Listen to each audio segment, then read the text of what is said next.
Urusannya kecil silahkanlah diselesaikan individu masing-masing, diselesaikan di keluarga. Namun ketika besar, bisa tidak bisa kita harus Berorganisasi. bekerja sama, dan inilah yang kita sebut organisasi.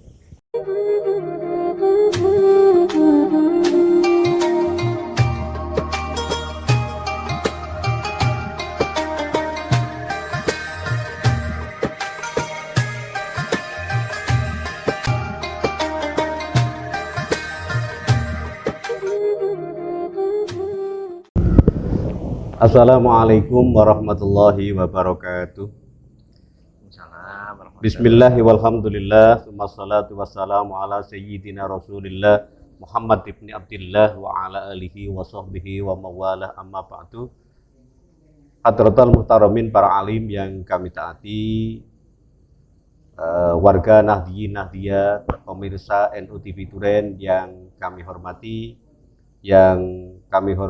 wabil khusus panjenenganipun Gus Dr. Umar Usman. Beliau adalah Ketua PCNU Kabupaten Malang. Sehat, Dokter? Alhamdulillah, sehat ya Selkin. Jenengan juga sehat ya? Alhamdulillah. Musim pandemi ini sehat menjadi lebih utama. Di musim pandemi kesehatan menjadi harta yang paling sangat berharga, dan ketika kita bertemu tentu kesehatan yang terutama kita tanyakan. Para pemirsa NU TV Duren, kali ini kita akan menerima materi dari beliau Dr. Umar tentang keorganisasian, utamanya organisasi di dalam Nahdlatul Ulama. Sebelum berlanjut, perlu kami ingatkan kepada para pemirsa, kaum muslimin muslimat, Nahdiyin Nahdiyat utamanya, mohon subscribe dan tekan tombol loncengnya glunting agar kita bisa terus berbagi melalui channel ini. Bahwa pengajian online MBC NU Duren ini disiarkan setiap malam melalui channel NU TV Duren. Kali ini tentang materi ke-NU-an yang akan disampaikan oleh Gus Dr. Umar Usman. Pada beliau disilakan. Monggo. Terima kasih. Assalamualaikum warahmatullahi wabarakatuh. Waalaikumsalam warahmatullahi wabarakatuh. Yang saya hormati dari Yai Solihin yang memandu acara, dan segenap pemirsa NU TV Duren, channel baru yang sudah ngetop ya, sudah hampir 1000 subscribe. Alhamdulillah belum. Saya doakan segera 1000. Amin. Dan kemudian segera menjadi 10.000. Amin. Dan kepada pemirsa semua, sedekah subscribe tidak mengurangi kuota panjenengan. Jadi bantulah subscribe sehingga channel milik kita ini segera menjadi kuat. Baik, dalam hal ini temanya adalah berorganisasi, terutama organisasi di dalam Nahdlatul Ulama. Karena kebetulan kami sebagai ketua PCNU, sehingga perlu kami menyampaikan beberapa hal tentang kenapa sih perlu NU, kenapa sih perlu organisasi, apa plus minusnya, adakah manfaatnya. Jadi yang pertama adalah kenapa kita berorganisasi? Berorganisasi ya. Iya. Seperti yang saya sampaikan, di seluruh wilayah Kabupaten Malang, kenapa kita perlu berorganisasi? Apa ada untungnya berorganisasi? Bahwa ketika urusannya kecil, Sering saya contohkan adalah ketika dorong sepeda motor, urusan relatif kecil, kita sendiri masing-masing bisa dorong sepeda motor. Tapi bagaimana kalau ketika urusannya menginjak menjadi lebih besar? Katakanlah yang mogok itu bis atau truk tronton. Nah, sendirian kuat apa enggak dorong? Ketika masalahnya sudah agak besar, kuat apa enggak dorong? Buat sampai ngeden saya kira ya nggak beranjak bis itu. Nah, itu ilustrasi dan analogi yang perlu kami sampaikan. Ketika urusannya kecil, silahkanlah diselesaikan individu masing-masing, diselesaikan di keluarga. Namun ketika besar, bisa tidak bisa kita harus berorganisasi, bekerja sama, dan inilah yang kita sebut organisasi. Apalagi untuk urusan masyarakat seluruh Kabupaten Malang, tidak mungkin sendirian. Sekalipun bupati, awalnya bupati itu dari menteri atau presiden ngurusi sendiri, tidak mungkin bisa. Karena itu bagaimana perlu merajut beberapa pihak yang kemudian akan saling membantu agar semakin menjadi kuat. Dan itulah yang kita sebut perlunya kita berorganisasi. Perlunya kita berorganisasi. Karena memang urusannya besar, sektoralnya juga macam-macam, teritorialnya juga besar, sehingga sangat mustahil kalau dilakukan sendiri. Itulah perlu kerjasama atau organisasi. Itu perlunya kerjasama dan berorganisasi. Di dalam kita berorganisasi sebenarnya selalu itu juga didorong oleh Rasulullah Muhammad SAW. Hadis beliau juga menyampaikan, alaikum bil jamaah, hendaklah kalian berjamaah. Walaupun itu konteksnya mungkin di dalam sholat ya.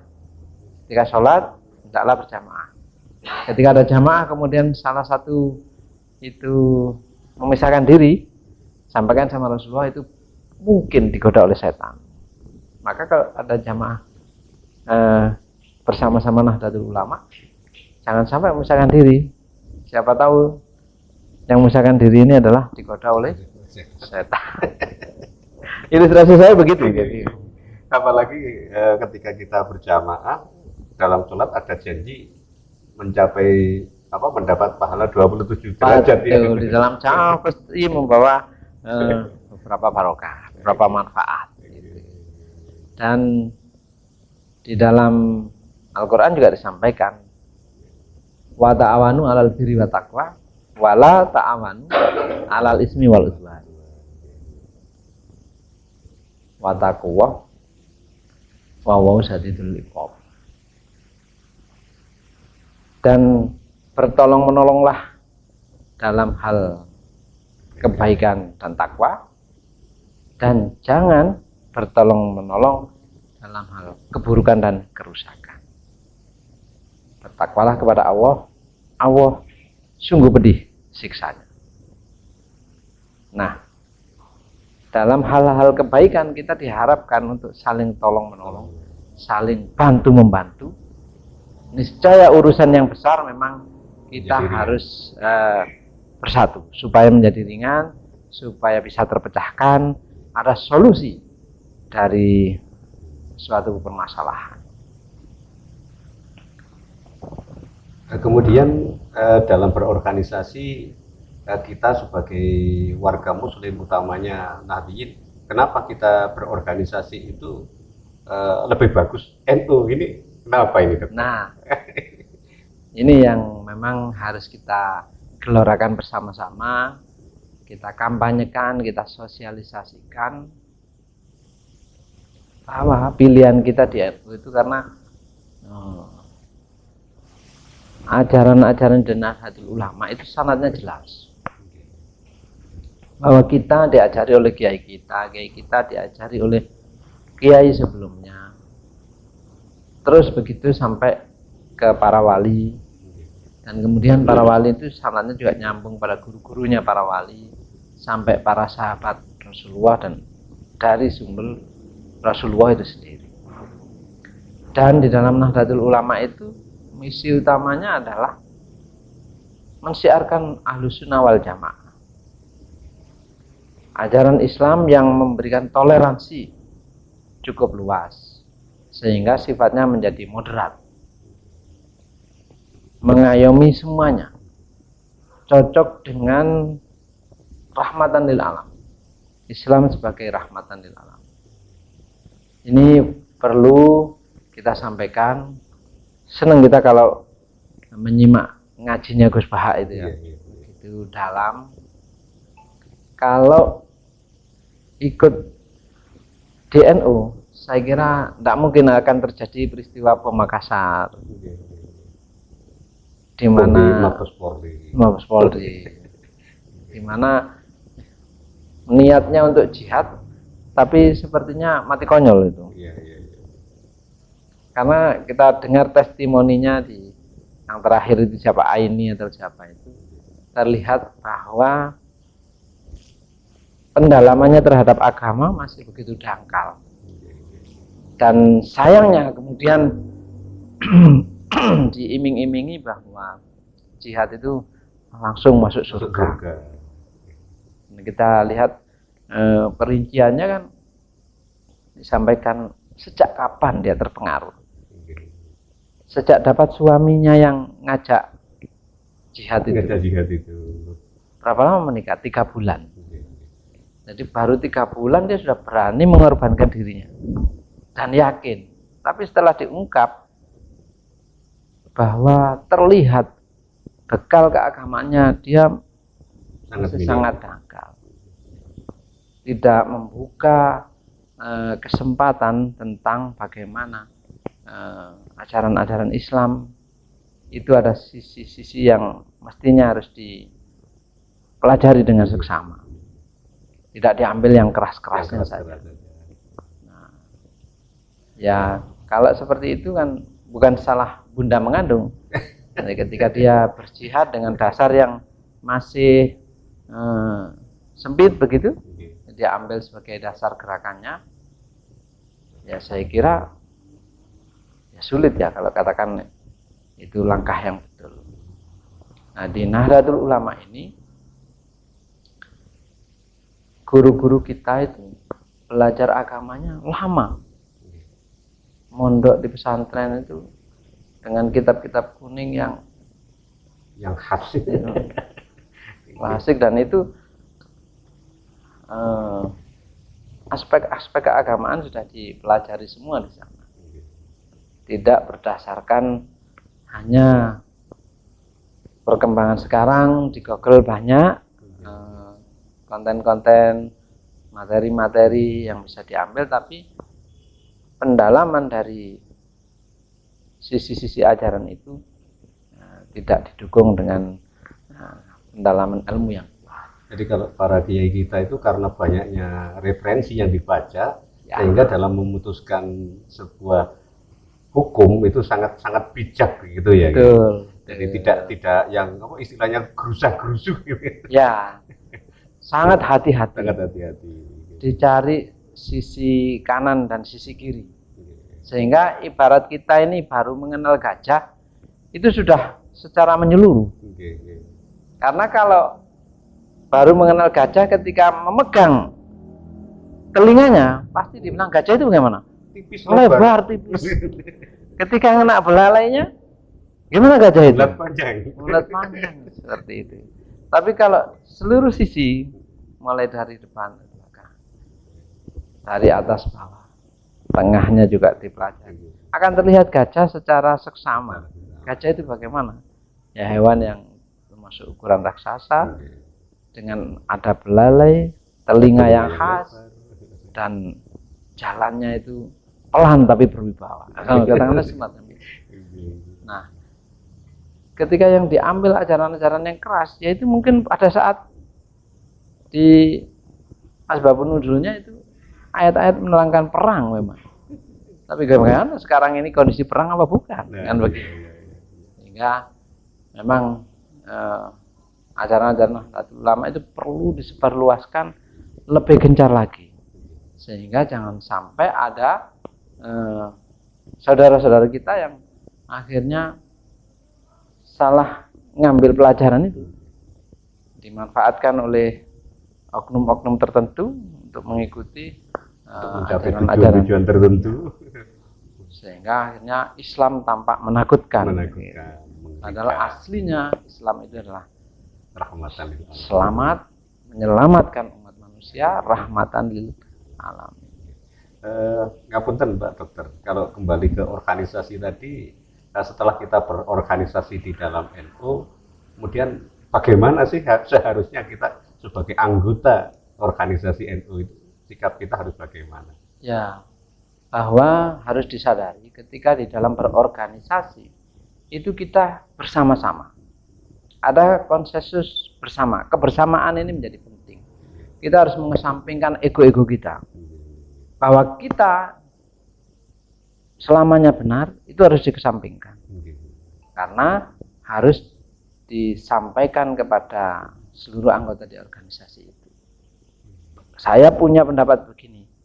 Bagaimana dengan panjenengan? Nah, ini yang kemudian kalau ada masukan dari anggota yang lain, ya harus legowo. Karena nanti di dalam masukan-masukan itu akan kelihatan. Saya menganggapnya itu sebagai uji publik ketika kita keyakinannya benar ini, coba dilontarkan kepada yang lain. Bagaimana pendapat yang lain? Pendalaman pendapat kita itu bagaimana? Nah, kadang-kadang apa yang selama ini kita anggap benar ternyata mungkin karena berangkat dari wawasan referensi yang mungkin belum lengkap, sementara yang lain sudah mempelajari sisi-sisi yang lain, kelihatan kelemahan punya kita itu. Nah, inilah yang kemudian perlu kita mengesampingkan hanya pendapat kita yang benar. Semuanya diberikan kesempatan yang sama. Ya kadangkala memang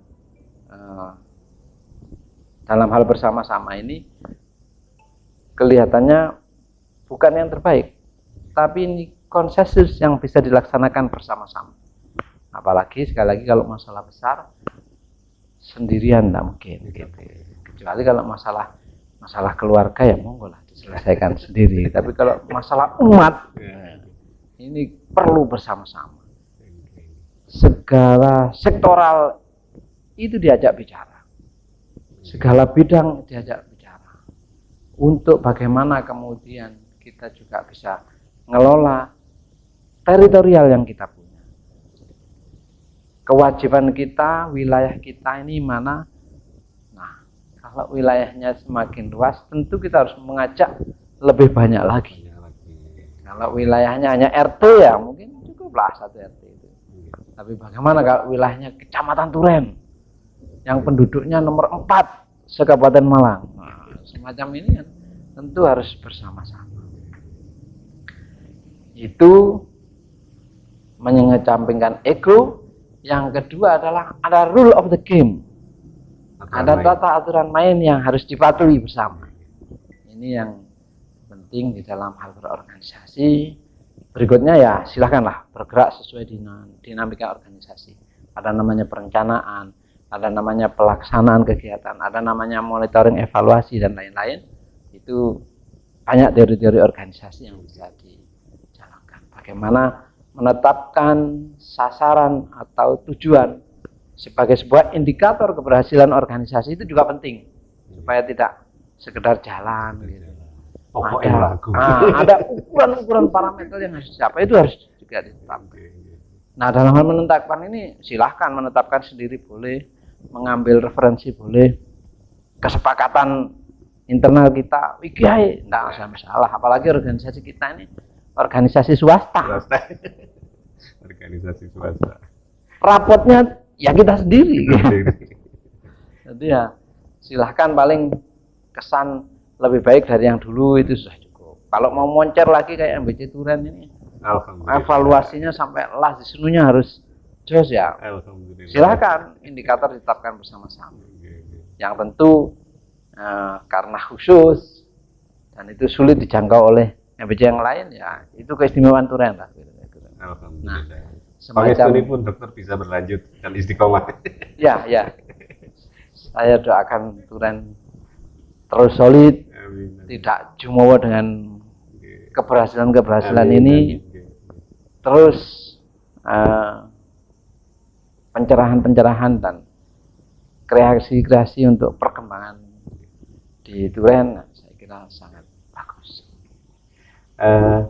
Maaf dokter, terima kasih untuk keorganisasian. Kami kira sudah banyak yang jenengan dawuhkan, namun perlu juga kami menyelipkan sebuah pertanyaan ini karena dalam suasana Ramadan dan sesuai dengan disiplin ilmu panjenengan yang kedokteran ini, barangkali bisa diberikan tip kepada Nahdliyin, Nahdliyat atau pemirsa NU TV Turen, bagaimana atau menu apa kira-kira yang cocok dikonsumsi oleh orang yang sedang berpuasa sehingga besoknya staminanya bisa bertahan untuk berpuasa ini, dokter.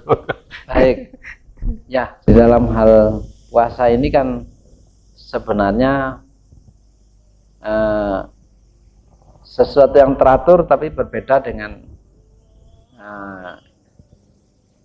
yang selama ini hari-hari kita. Teraturnya apa? Karena kalau di puasa itu ada sahur yang jelas sebelum subuh dan ada buka puasa ketika maghrib. Jadi sebenarnya di puasa sendiri justru memberikan keteraturan yang pasti dalam satu bulan itu. Sehingga kenapa kadang-kadang di dalam pasien-pasien saya yang mengalami radang lambung atau gastritis itu justru sembuh ketika puasa di bulan Ramadan. Mungkin karena keteraturan tadi, dan kedua karena tekadnya begitu ya, untuk beribadah. Nah, namun demikian tetap harus ada ikhtiar kita untuk bagaimana aman di dalam puasa. Terutama ya harus sahur, harus buka, usahakan begitu. Yang kedua, ketika sahur usahakan makanan-makanan yang berenergi jangka panjang. Jadi kalau nasi saja itu biasanya jangka pendek, banyak, kuat, tapi setelah 4 jam ngelukro. Maka banyaklah serat. Sayur, nah, daging, nah itu cukup membuat tenaga secara jangka panjang, 12 jam cukup. Jadi pilihlah makanan-makanan yang berserat, cari di internet yang kira-kira energinya panjang gitu. Jauhi makanan-makanan yang berbahaya untuk lambung seperti yang pedas-pedas, kopi, kecut, terutama itu di dalam hal sahur. Kalau yang ketika buka puasa berlemak gimana, Bu? Ya kalau berlemak itu kaitannya karena keamanan di dalam tubuh saja ya. Lemak itu membawa racun kolesterol begitu ya. Itu berbahaya dalam jangka panjang. Tapi untuk puasa ya tidak terlalu bermakna untuk lemak.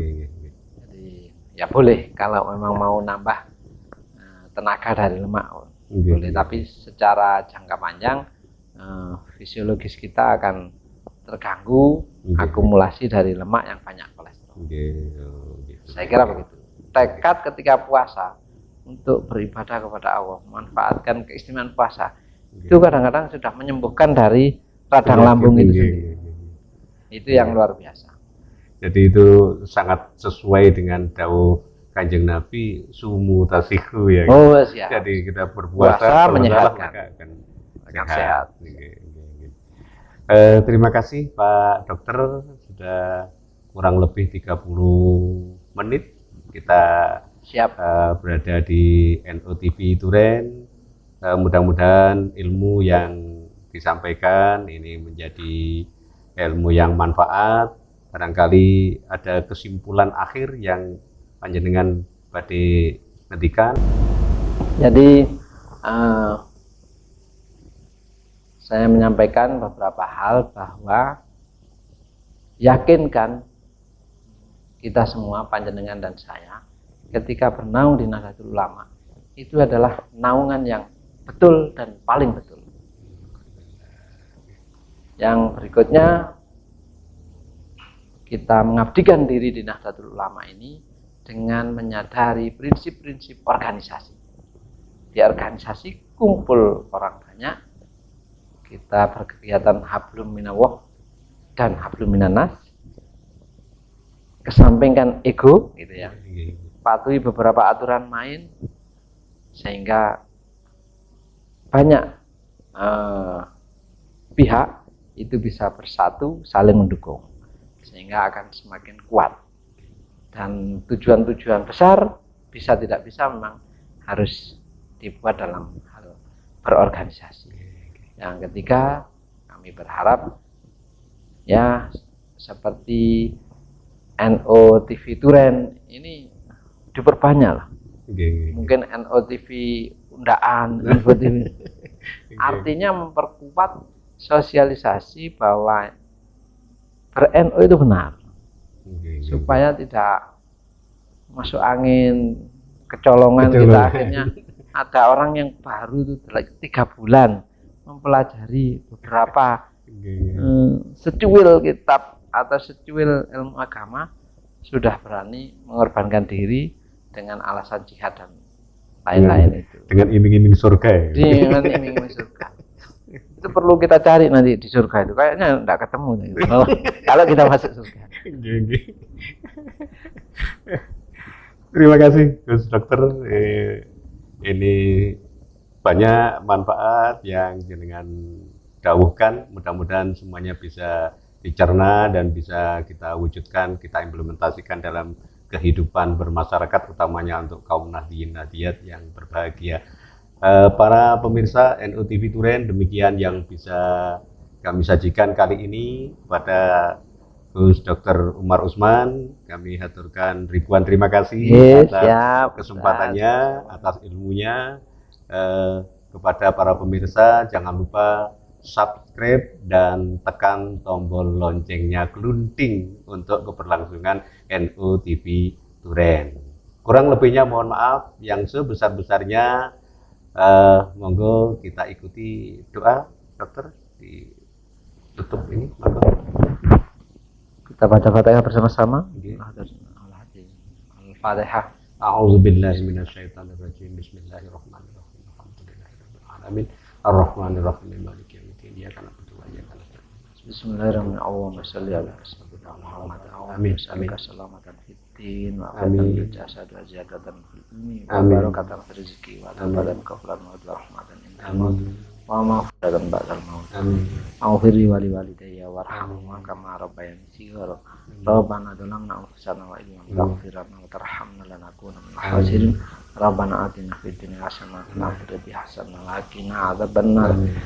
Allahumma shalli ala sayyidina Muhammad ya rabbi sallam. Subhanaka rabbika rabbil izzati amma yasifun wa salamun alal mursalin walhamdulillahi rabbil alamin. Amin. Sekian dan demikian para pemirsa yang budiman, Tuku Duren Imbui Pete NO TV Turen pancen oke. Wassalamualaikum warahmatullahi wabarakatuh.